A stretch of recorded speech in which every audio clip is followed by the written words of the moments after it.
السلام علیکم دوستو 9/11 سے قبل امریکی بحری جہاز گول اور افریقہ میں امریکی سفارت خانوں پر حملے میں ملوث القاعدہ کے ایک رکن خالد بن نتاش کو جب 2002 میں کراچی سے گرفتار کیا گیا تو اسامہ کی تلاش کے حوالے سے یہ پہلی مثبت پیش رفت تھی۔ یہی وہ فرد تھے جنہوں نے ابو احمد علی کویتی کی نشاندہی کی۔ یہ پاکستانی نژاد کویتی اسامہ بن لادن کے دست راست اور پیغام رساں ہونے کے علاوہ اسامہ بن لادن کی طرف سے امریکی اراکین کی قیادت کا کام بھی کرتے تھے۔ خالد کی فراہم کردہ اطلاعات کی روشنی میں جب کویتی انٹیلیجنس سروس سے رابطہ کیا گیا تو وہ اس شخص کے بارے میں کوئی تفصیلات فراہم نہیں کر سکیں۔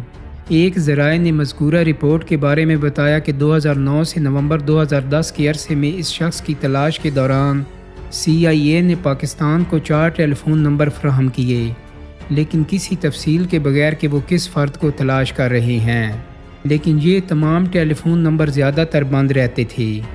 ISI نے CIA پر دباؤ ڈالنا شروع کر دیا کہ تفصیلات جانے بغیر کہ یہ نمبر کس کی ہیں یہ کام مشکل ہوگا۔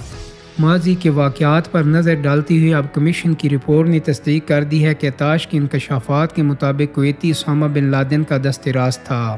کمیشن نے جو کچھ دریافت کیا ہے اس کے مطابق کویتی اسامہ بن لادن کے خاندان کے ہمراہ کراچی میں اکتوبر یا نومبر 2001 سے مقیم تھا۔ جب 2002 کے دوران اسامہ بن لادن کا خاندان جس میں ان کی بیویاں بھی شامل تھیں پشاور چلا گیا تو اس وقت کویتی بھی ان کے ہمراہ تھا۔ پھر 2002 کے وسط میں اسامہ بن لادن بھی ان سے آ ملے اور یہاں سے پھر وہ سوات چلے گئے جہاں اسامہ بن لادن نے خالد محمود شیخ سے ملاقات کی۔ 1 مہینے کے بعد خالد محمود شیخ کو راولپنڈی میں گرفتار کر لیا گیا۔ چنانچہ خوف کے باعث فوری طور پر اسامہ کے خاندان کو ہری پور منتقل کر دیا گیا۔ کویتی اور ابرار فرار ہو کر سوات میں اکٹھا ہو گئے جہاں اسامہ بن لادن بھی موجود تھے۔ پھر یہ سب 2005 تک ہری پور میں مقیم رہے۔ پھر یہ لوگ ایبٹ آباد منتقل ہو گئے جس کی منصوبہ بندی اور انتظام کویتی نے کیے۔ ایک ذرائع نے مشروط طور پر بتایا کہ کویتی نے ہی ایبٹ آباد میں ایک جیلی شناختی کارڈ پر ایک پلاٹ خریدا اور اس پر گھر کی تعمیر کی نگرانی بھی کی۔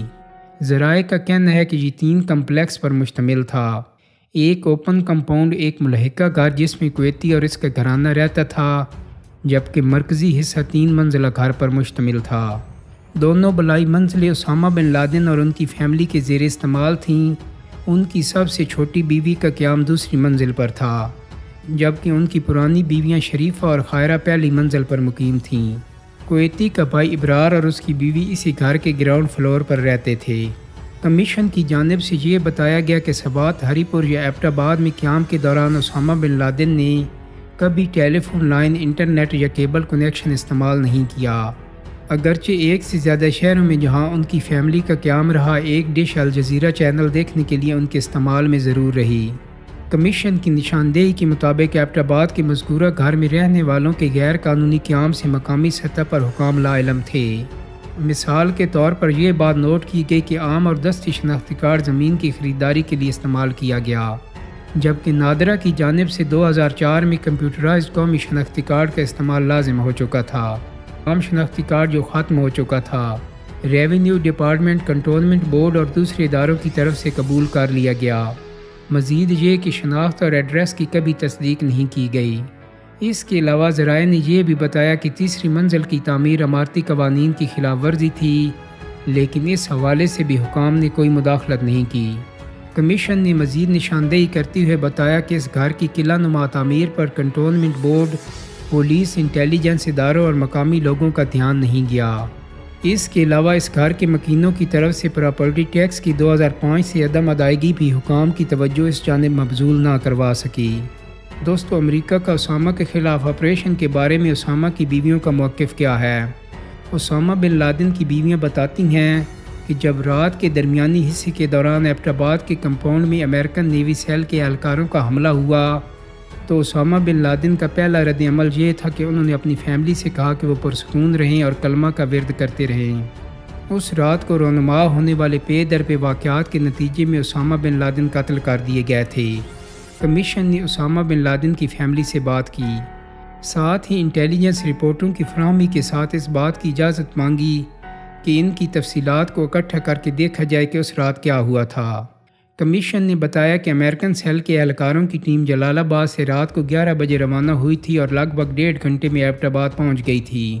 کمپاؤنڈ پر حملہ ایک سے زیادہ اطراف سے کیا گیا تھا۔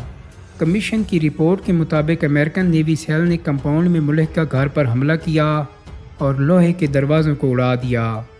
یہ بات بھی بیان کی گئی ہے کہ بہت سے فوجی گھر کی چھت پر اترے تھے۔ سب سے پہلا حملہ ملحقہ گھر پر ہی ہوا جس میں اسامہ بن لادن کا دوست کویتی رہائش پذیر تھا۔ مارا جانے والا پہلا فرد کویتی ہی تھا جبکہ اس کی بیوی زخمی ہوئی۔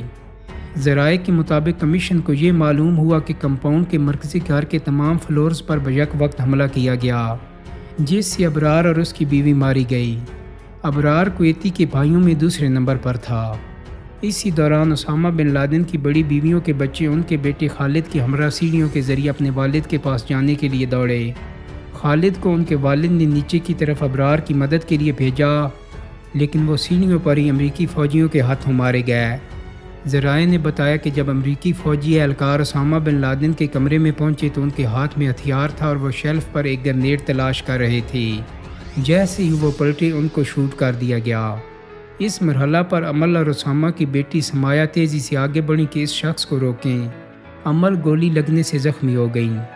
جب گھر کے تمام افراد نے امریکی فوجیوں کو بتا دیا کہ اسامہ بن لادن مارے جا چکی ہیں تو سمایا اور کویتی کی بیوی سے پوچھا گیا کہ وہ اسامہ بن لادن کی شناخت کر لیں۔ کمیشن نے بتایا جیسا کہ اسامہ کی بیویوں نے اسے بتایا تھا کہ امریکی اس گھر سے جو قیمتی چیزیں اپنے ہمراہ لے گئے ان میں 10 تولے کے سونے کے 25 بسکٹس، دستاویزات، ہتھیار اور 6 کمپیوٹروں کی ہارڈ ڈرائیوز بھی شامل ہیں۔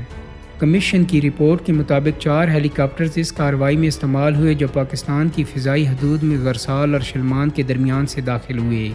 ذرائع کا کہنا ہے کہ کمیشن کو کسی بہت بڑی سازش کی تفصیلات نہیں حاصل ہو سکی جس کے ذریعے یہ ثبوت فراہم ہوتا کہ امریکی فوجیوں کو زمینی سطح سے بھی اس کارروائی کے دوران کسی قسم کی مدد فراہم کی گئی ہو۔ دوستو، جب 2 مئی 2011 کو امریکی خصوصی افواج کے ایک دستے نے صوبہ خیبر پختونخوا کے شہر ایبٹ آباد میں دنیا کے سب سے مطلوب شخص اسامہ بن لادن، ان کے قریبی ساتھی ابو احمد الکویتی اور دیگر 3 افراد کے خلاف رات گئے کارروائی کی تو اس وقت زین بابا اپنے گھر کے برآمدے میں سو رہے تھے۔ 90 سال سے زیادہ عمر والے محمد زین ایبٹ آباد کے علاقے بلال ٹاؤن میں گزشتہ 6 دہائیوں سے رہائش پذیر ہیں اور زین بابا کے نام سے معروف ہیں۔ اسامہ بن لادن کے مکان کے سب سے قریب رہنے والے پڑوسی زین بابا کا گھر اسامہ بن لادن کے کمپاؤنڈ کے گیٹ کے سامنے واقع ہے جس کے درمیان میں صرف 7 فٹ کی ایک سڑک ہے۔ زین بابا بتاتے ہیں کہ ان کی یادداشت اب کمزور ہو چکی ہے، قوت سماعت بھی اچھی نہیں، لیکن بہت کچھ بھول جانے کے باوجود بھی انہیں 2 مئی 2011 کی رات کا واقعہ اچھی طرح یاد ہے۔ وہ بتاتے ہیں کہ میں اس رات معمول کی طرح اپنے گھر کے برآمدے میں سویا ہوا تھا۔ یہ ایک گرم اور اندھیری رات تھی، بجلی غائب تھی کہ یکدم کوئی رات 12 ساڑھے 12 بجے کے قریب ہیلی کاپٹر کی آوازیں سنی۔ وہ بالکل میرے گھر کی چھت پر پرواز کر رہے تھے جس سے میری چادریں بھی اڑ کر پتہ نہیں کہاں گئی۔ انہوں نے کہا کہ یہ کوئی 3 ہیلی کاپٹرز تھے جن میں ایک ڈبل پروں والا تھا جبکہ باقی 2 دوسرے تھے۔ اس دوران پرواز کرتے ہوئے ایک کوٹھی کی چھت پر رکا تھا جس میں سے وہاں فوجی اترے۔ دوسرے نے ان کھیتوں میں جہاں میں نے آلو کاشت کر رکھے تھے وہاں پر کچھ فوجی اتارے اور تیسرا ہیلی کاپٹر میرے گھر کے قریب خالی پلاٹ پر رکا۔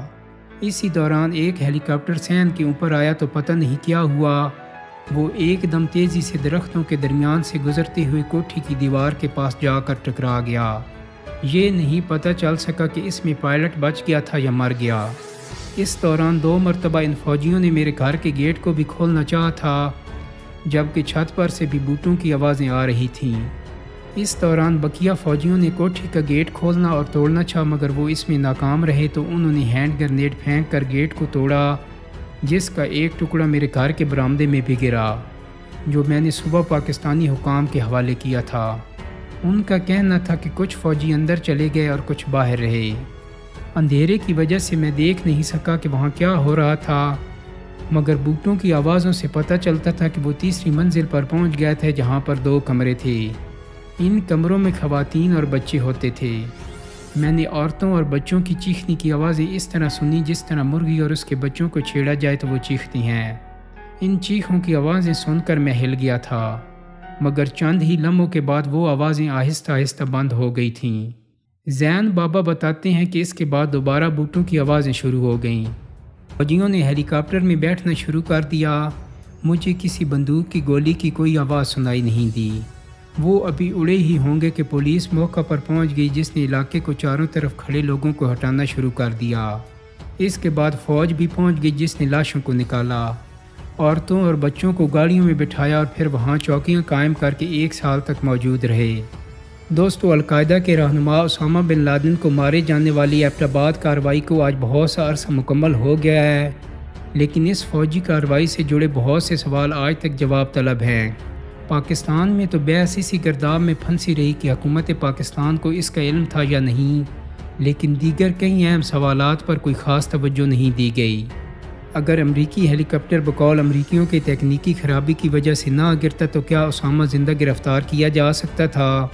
کچھ لوگوں کے خیال میں اگر امریکی ہیلی کاپٹر کو کارروائی کے دوران حادثہ پیش نہ آتا تو کیا اسامہ کے مارے جانے کی خبر کبھی سامنے نہ آتی؟ حکومت پاکستان کی خواہش تو بعد میں یہی ہو سکتی تھی کہ اس پر مٹی ڈال کر بھول جائیں تاکہ ندامت سے بچا جا سکے۔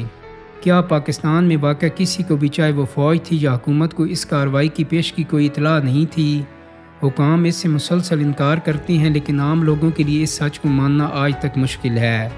کیا امریکی میرین فوجی اپنے ساتھ دنیا کا جدید ترین سامان تو لائے، لیکن سیڑھی لانا بھول گئے جو انہیں اسامہ کے کمپاؤنڈ کی دیوار بارود سے گرانا پڑی؟ دوستو، امید کرتا ہوں کہ میری آج کی ویڈیو آپ کو پسند آئی ہوگی۔ اگر ویڈیو اچھی لگی ہے تو اس کو لائک اور شیئر کر دیں۔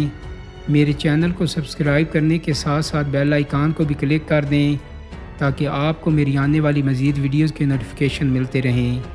بہت جلد ہی ایک نئی ویڈیو کے ساتھ ملاقات ہوگی۔ اپنا بہت سارا خیال رکھیے گا۔ اللہ حافظ۔